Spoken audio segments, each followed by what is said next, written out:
From the last two races, S.p.A and Monza, obviously they were relatively low downforce circuits. We now go to Singapore, which is at the complete other end of the spectrum. So, you know, street circuit, very high downforce needed.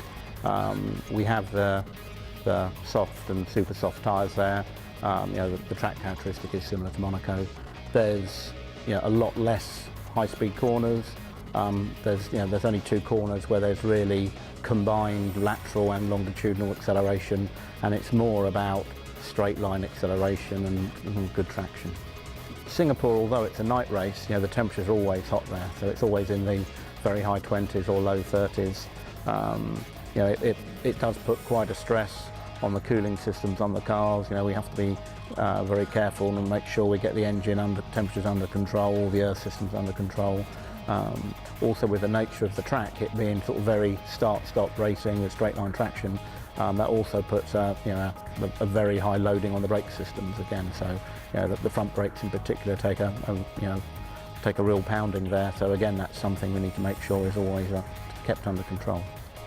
I mean, at this stage of the season, obviously the factory focus is moving off this year's car onto next year's car, but there's still quite a lot we can actually learn from track testing. So we are continuing to bring some specific test pieces for next year, some other developments of this car, all which will help our understanding for this year and obviously carry forward to next.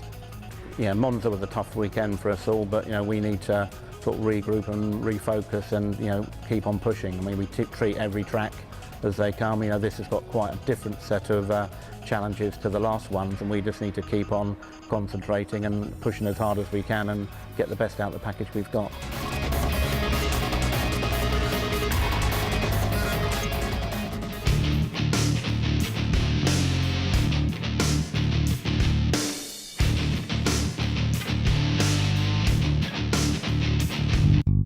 Race strategies are the battle plans that the engineers and driver use to get the best result possible. We are talking of decisions aimed to help the driver finish as high up as possible in the points. These decisions can involve, for example, which tyres to use in qualifying, which tyres to use in the race, how many pit stops. The first main strategy is decided 1 week before the race. Then, for example, on Thursday, we look into the weather forecast. But the day that we work most for strategies is Friday, where we do long runs to simulate tire degradation and the car with a lot of fuel on board. Ferrari has two groups of people who work on strategy planning. One is the team at the track, and the other one is the remote garage in Maranello.